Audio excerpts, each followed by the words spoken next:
یہاں آپ کو اہم ترین خبر سے آگاہ کریں۔ سمندر پار پاکستانیوں نے ملک میں ڈالرز کے انبار لگا دیے۔ اوورسیز پاکستانیوں نے مسلسل 14ویں ماہ بھی 2 ارب ڈالر سے زائد کی ترسیلات زر پاکستان بھجوائیں۔ اسٹیٹ بینک کی جاری کردہ تفصیلات کے مطابق گزشتہ ماہ جولائی کے مہینے میں سمندر پار پاکستانیوں نے ڈالرز کے انبار لگا دیے۔ 2 ارب 71 کروڑ ڈالرز پاکستان بھجوائے گئے۔ اسٹیٹ بینک کا کہنا ہے کہ پاکستان تحریک انصاف کے دور حکومت میں یہ مسلسل 14ویں مرتبہ ہے کہ اوورسیز پاکستانیوں نے 2 ارب ڈالر سے زائد کی رقم پاکستان منتقل کی ہے۔ اسٹیٹ بینک کے مطابق ملکی تاریخ میں ترسیلات زر کی یہ دوسری بلند ترین شرح ہے۔ اس سے پہلے جولائی 2020 میں اوورسیز پاکستانیوں نے 2 ارب 76 کروڑ ڈالرز بھجوائے تھے۔ ملک میں ڈالرز کی بھجوانے میں عرب ممالک میں مقیم پاکستانی سب سے آگے رہے۔ سعودی عرب سے 64 کروڑ ڈالر جبکہ متحدہ عرب امارات سے 53 کروڑ ڈالر ملک میں منتقل کیے گئے۔ اسی طرح یورپی ممالک میں مقیم پاکستانیوں میں برطانیہ سے 39 کروڑ 29 لاکھ ڈالرز جبکہ امریکہ سے 31 کروڑ 18 لاکھ ڈالرز بھیجے گئے۔ حکومت نے اوورسیز پاکستانیوں کے لیے نئے مراعاتی پروگرام کی تیاری مکمل کر لی ہے، جس کا اجرا اقتصادی رابطہ کمیٹی کی منظوری سے کیا جائے گا۔ ترسیلات زر میں سہولت کے لیے موبائل ایپ متعارف کروانے پر بھی غور کیا جا رہا ہے۔ حکومت نے رواں سال ترسیلات زر کا ہدف 31 ارب 25 کروڑ ڈالرز مقرر کیا ہے۔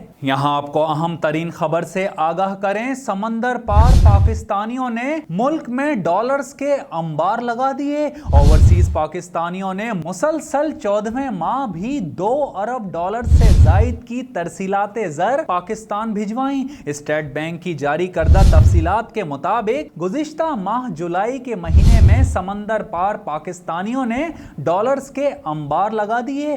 2 ارب 71 کروڑ ڈالرز پاکستان بھجوائے گئے۔ اسٹیٹ بینک کا کہنا ہے کہ پاکستان تحریک انصاف کے دور حکومت میں یہ مسلسل 14ویں مرتبہ ہے کہ اوورسیز پاکستانیوں نے 2 ارب ڈالر سے زائد کی رقم پاکستان منتقل کی ہے۔ اسٹیٹ بینک کے مطابق ملکی تاریخ میں ترسیلات زر کی یہ دوسری بلند ترین شرح ہے۔ اس سے پہلے جولائی 2020 میں اوورسیز پاکستانیوں نے 2 ارب 76 کروڑ ڈالرز بھجوائے تھے۔ ملک میں ڈالرز کی بھجوانے میں عرب ممالک میں مقیم پاکستانی سب سے آگے رہے۔ سعودی عرب سے 64 کروڑ ڈالر جبکہ متحدہ عرب امارات سے 53 کروڑ ڈالر ملک میں منتقل کیے گئے۔ اسی طرح یورپی ممالک میں مقیم پاکستانیوں میں برطانیہ سے 39 کروڑ 29 لاکھ ڈالرز جبکہ امریکہ سے 31 کروڑ 18 لاکھ ڈالرز بھیجے گئے۔ حکومت نے اوورسیز پاکستانیوں کے لیے نئے مراعاتی پروگرام کی تیاری مکمل کر لی ہے، جس کا اجرا اقتصادی رابطہ کمیٹی کی منظوری سے کیا جائے گا۔ ترسیلات زر میں سہولت کے لیے موبائل ایپ متعارف کروانے پر بھی غور کیا جا رہا ہے۔ حکومت نے رواں سال ترسیلات زر کا ہدف 31 ارب 25 کروڑ ڈالرز مقرر کیا ہے۔